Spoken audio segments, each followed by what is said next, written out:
So is it helpful or hurtful for universities to create temporary emotional safe spaces if we all agree that this is not the real world? Does this not belong to families, communities, or friends? Well, I think it belongs to families and communities and friends, but I think that university, the way it functions now is not that people are with their families and then go to school at a university. They leave their home and go to university. That becomes their wider community. So I think in the outside world, we all have spaces of this sort, right? But those kinds of spaces need to be created. I mean, I know many, for instance, Christian groups at the university. They have their own safe space.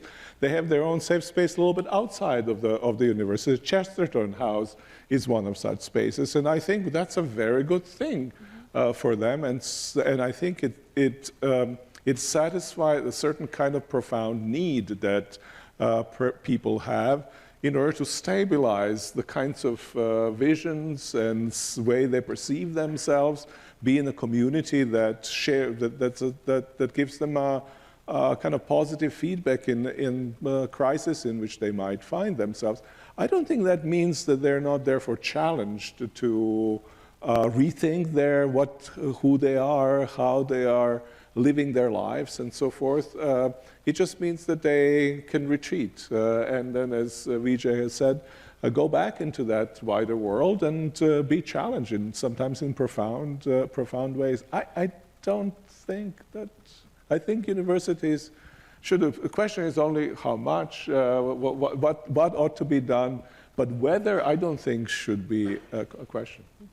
Yes, I agree. Provided I think that intellectual exchange, and I think we agree on this, and during our dinner, actually, we had the same conversation. That doesn't mean that intellectually there wouldn't be a challenge, and there wouldn't be a sharp arguments that are happening.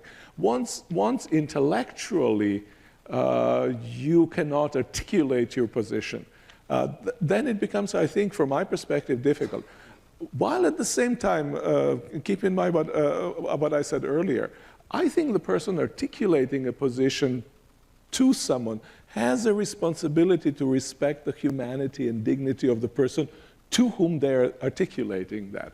That's, forget about rights, which I think they have right to that, but think about responsibility. Certainly I, as a Christian, would say, I have to speak truth in love, which is to say, taking the individuality, the personhood of the person with whom I speak seriously and honor that. Honor them as persons, honor the positions that they have, not agree with them, but honor them, right?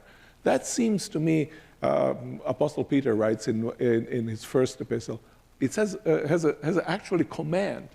Be surprised. It's surprising to a number of people, especially those who don't know the Bible. Many of those who know the Bible, it says, honor everyone.